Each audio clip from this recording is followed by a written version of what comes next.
You're still watching The Pulse on your election headquarters. Now, Parliament has passed legislation to punish electoral officers who commit infractions with a fine or a jail term of up to 5 years. This is a blow to the EC, which sought to use the Constitutional Instrument 75 to give its presiding officers immunity from any form of punishment or prosecution. We're joined online now by Elton John Broby, our parliamentary correspondent, for more on this particular story. Elton, do we know why Parliament has shut down that particular provision in the new CI? Well, this is contained in the new regulation that is before Parliament. So once the 21 days period is over, then it will be among the laws that will regulate the 2015 elections. And remember that last week, some members of Parliament raised concerns about the document being silent on punishment regime for electoral officers who will be working on that particular day.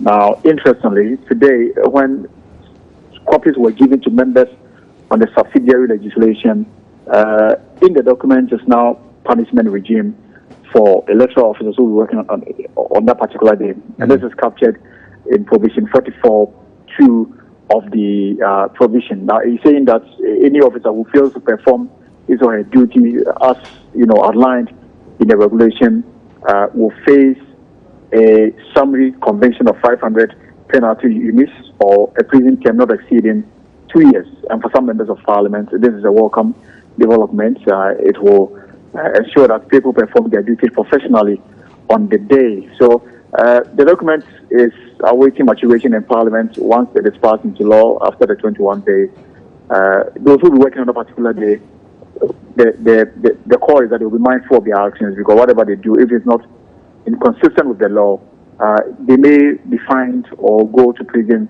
for 2 years or more. Okay. Now, apart from this provision in the election regulation bill that is before Parliament, which is awaiting maturation, Elton, are there any elements in that bill that members of Parliament have had reason to question even before it matures? Well, there's this provision 32, and this is where the EC is seeking to do away with no verification, no voting provision that is captured in CI 75.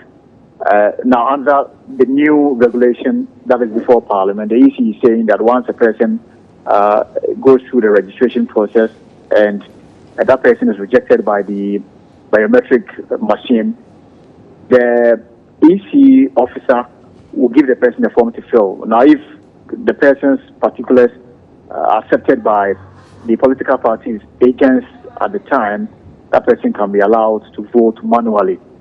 The members of Parliament who are given the information aspect is that during the pre-laying consideration, members of Parliament from both sides of the House, as NDC and NDP, kicked against the introduction of the manual system of voting into the regulations. So they were even surprised when the EC document that was laid in Parliament on Friday contained that particular provision.